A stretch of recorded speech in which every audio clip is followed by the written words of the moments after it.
Kumusta mga ka-life and things? Sa mga nakaraang araw, isa sa pinakamainit na usapin sa politika sa Pilipinas ay ang posibilidad ng impeachment laban kay Vice President Sara Duterte.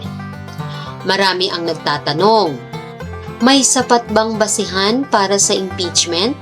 O isa lamang ba itong bahagi ng mas malalim na political conflict sa loob ng pamahalaan? Sa video po na ito, susuriin natin ang isyong ito mula sa mas malalim na perspektibo. Hindi lamang mula sa headline ng balita, kundi mula sa mas malawak na konteksto ng politika sa bansa.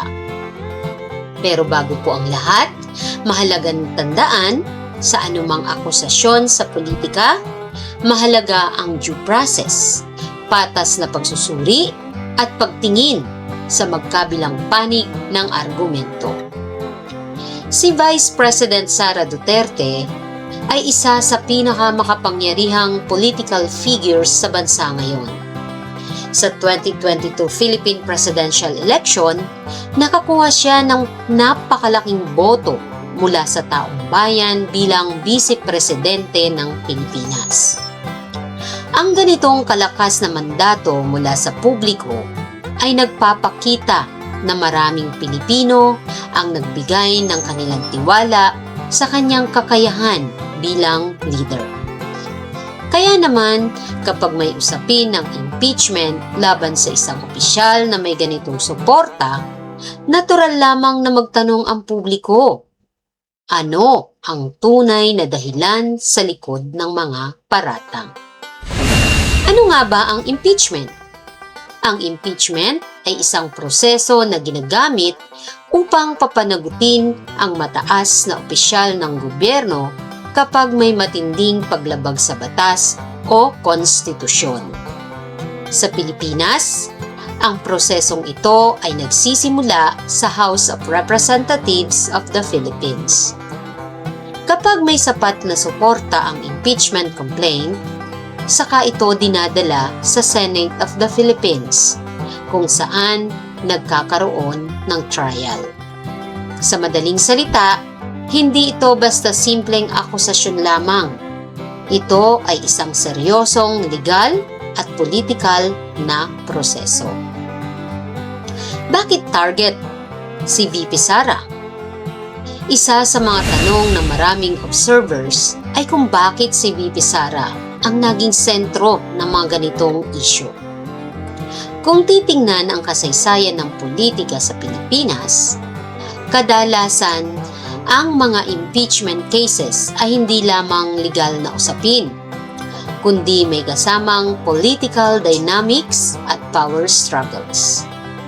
Kapag ang isang leader ay may malaking impluensya at malakas na base ng suporta, natural na nagiging sentro siya ng mga political maneuvering. Para sa ilang taga-suporta ni VP Sara, ang mga paratang laban sa kanya ay maaaring bahagi ng mas malawak na political rivalry.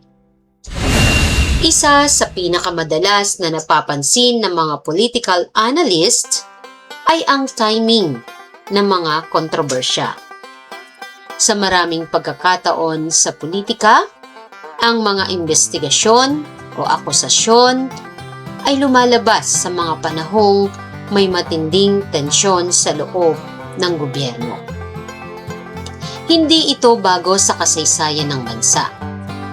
Maraming beses nang nangyari na ang mga legal na proseso ay nagiging bahagi ng mas malaking political conflict. Kaya para sa ilan, mahalagang tanungin, ang impeachment ba ay tunay na para sa accountability o bahagi ng mas malawak na political strategy? Bago pa man siya naging vice-presidente, matagal nang kilala si Sara Duterte bilang isang matapang na leader. Bilang mayor ng Davao City, nakilala siya sa kanyang mahigpit at direktang estilo ng pamumuno.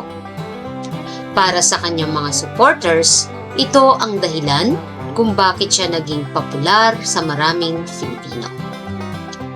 Ang kanyang image ay isang leader na hindi natatakot gumawa ng mahirap na desisyon. Ngunit tulad ng maraming strong leaders, ang ganitong estilo ay nagdudulot din ng maraming kritiko.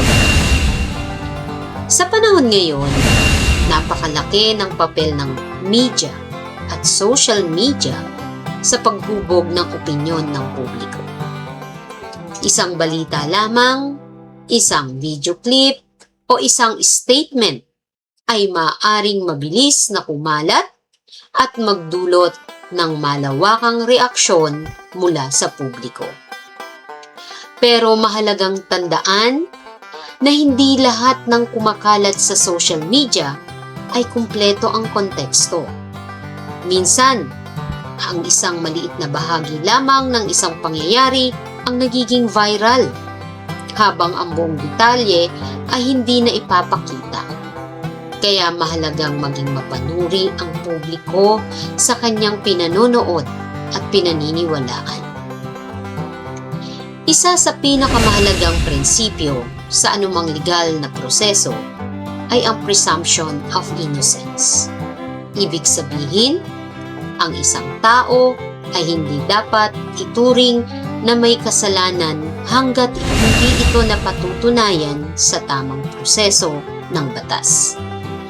Sa kaso ni VP Sara, maraming taga-suporta ang naniniwala na ang mga akusasyon ay dapat munang patunayan sa pamamagitan ng malinaw at patas na imbestigasyon. Hindi dapat agad hatulan ang isang opisyal batay lamang sa mga paratang. Ano ang posibleng mangyayari? Kung sakaling umusad ang impeachment complaint, dadaan ito sa mahabang proseso. Kailangan ng sapat na boto mula sa mga miyembro ng House of Representatives of the Philippines. Kapag ito ay naaprubahan, saka lamang ito dadalhin sa Senate of the Philippines para sa impeachment trials. Sa kasaysayan ng bansa, iilan lamang ang umaabot sa ganitong proseso dahil napakahirap makakuha ng kinakailangang suporta. Sa huli, ang pinakamahalagang bahagi ng demokrasya ay ang boses ng taong bayan.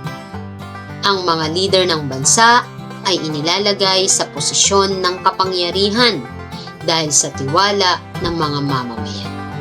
At kapag ang mga ganitong kontrobersya, ang pinakamahalagang tanong ay kung paano ito titingnan ng publiko.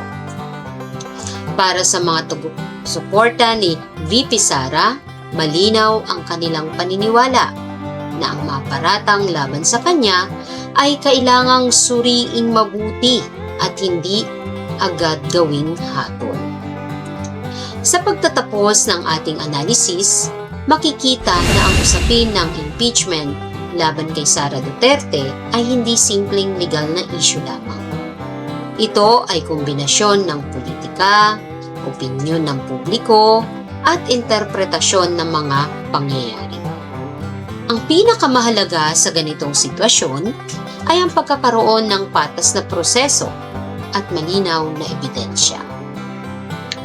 Sa isang demokrasya, mahalaga ang accountability, pero mahalaga rin ang pagiging patas sa panghuhusga.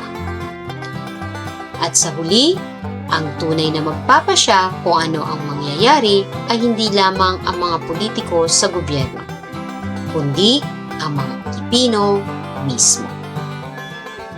Kung nagustuhan niyo po ang ganitong malalim na political analysis, huwag pong kalimutang mag-like sa video, mag-comment ng inyong opinyon, at mag-subscribe sa channel na Life and Things.